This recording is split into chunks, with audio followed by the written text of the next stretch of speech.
साथियों नमस्कार। आज हम आप सभी को डेली यूज्ड इंग्लिश सेंटेंस का पार्ट नंबर 7 बताएंगे। आज का जो हमारा पैटर्न है ट्रांसलेशन करने का, सबसे पहले हम सब्जेक्ट को लिखेंगे। सब्जेक्ट को लिखने के बाद हेल्पिंग वर्ब लिखेंगे, उसके बाद मेन वर्ब लिखेंगे, और यदि सेंटेंस में ऑब्जेक्ट है तो ऑब्जेक्ट को लिखेंगे, और ऑब्जेक्ट को लिखने के बाद हाउ टू का यूज़ करेंगे, और हाउ टू का यूज़ करने के बाद V1 का यूज़ करेंगे। तो इसी पैटर्न पर हम इन सभी सेंटेंस का ट्रांसलेशन करेंगे। तो चलिए शुरुआत करते हैं।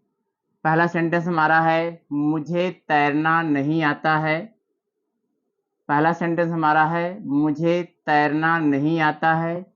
टेंस हमारा प्रेजेंट इंडेफिनिट है, और सेंटेंस हमारा जो है असर्टिव का नेगेटिव सेंटेंस है, और यहाँ पे करता है मुझे। तो मुझे के लिए हम लिखेंगे यहाँ पर आई, मुझे के लिए लिखेंगे आई, और यह सेंटेंस हमारा नेगेटिव है तो आई के अनुसार यहाँ लिखेंगे do not, I do not.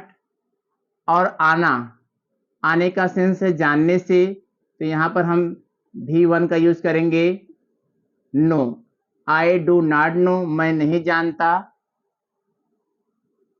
क्या नहीं जानता? तैरना। तो तैरना के लिए हमें लिखना है स्विम, लेकिन उसके पहले हम लिखेंगे यहाँ पर how to, how to swim.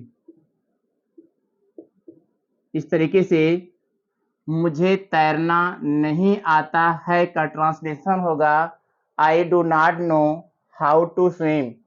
मुझे नहीं पता है कि किस तरीके से तैरा जाता है। इस सेंटेंस का ट्रांसलेशन होगा। इसी तरीके से दूसरा सेंटेंस हमारा है उसे पढ़ाना नहीं आता है। अब यहाँ पर सब्जेक्ट हमारा उसे है, तो उसे के लिए हम चाहे ही लिखें या सी। सब्जेक्ट रूप में हमारा उसे के लिए ही भी हो सकता है, और प्रोनाउन सी भी हो सकता है, तो ही या सी।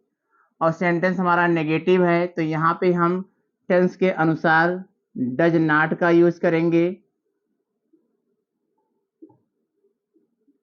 ही डज नॉट या सी डज नॉट। आना, यहाँ पर भी आना है, तो आने का सेंस यहाँ पर है नो से, जानने के अर्थ से है, तो सी डज नॉट नो। अब यहाँ पे क्या नहीं आता है? पढ़ाना। तो पढ़ाना से पहले हम यहाँ लिखेंगे हाउ, हाउ का यूज कर लिया गया। उसके बाद यहाँ लिखेंगे टू, हाउ टू। और पढ़ाने का होता है टीच, तो यहाँ पर हम लिखेंगे टीच, हाउ टू टीच।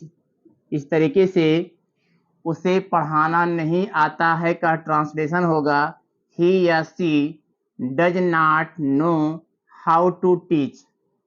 अगला सेंटेंस हमारा है राम खेलना जानता है। यह सेंटेंस भी हमारा प्रेजेंट इंडेफिनिट टेंस है, और सेंटेंस का जो फॉर्म है वो अफर्मेटिव है। इट मीन्स यहाँ पर हमें डू नॉट या डज नॉट का यूज नहीं करना है। तो सेंटेंस का सब्जेक्ट यहाँ पर है राम, हम यहाँ राम लिखेंगे। अब यहाँ पे जानना है, जानने का वर्ब हो गया यहाँ पे नो।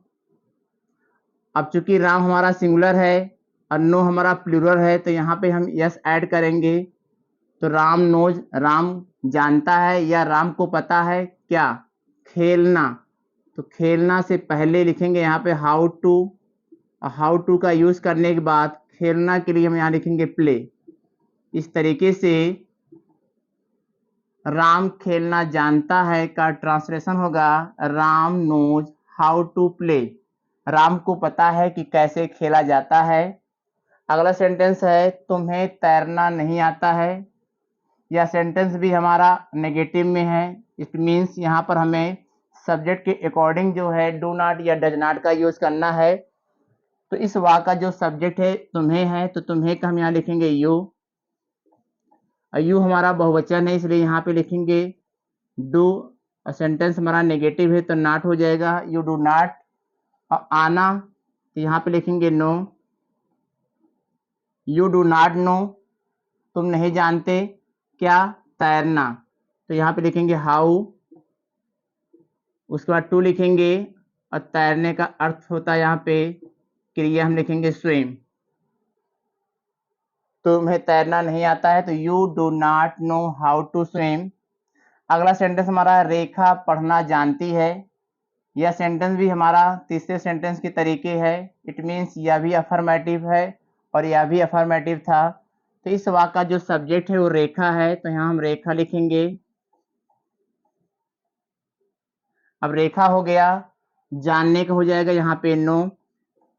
रेखा जानती है, और इसमें यस लगाएंगे क्योंकि यहाँ पे रेखा सिंगुलर है, तो वर्ब को हम सिंगुलर यूज करेंगे। तो रेखा नोज, रेखा जानती है। पढ़ना, तो हाउ टू, और पढ़ना हो जाएगा रीड। इस तरीके से पांचवें सेंटेंस का ट्रांसलेशन होगा, रेखा पढ़ना जानती है का रेखा नोज हाउ टू रीड।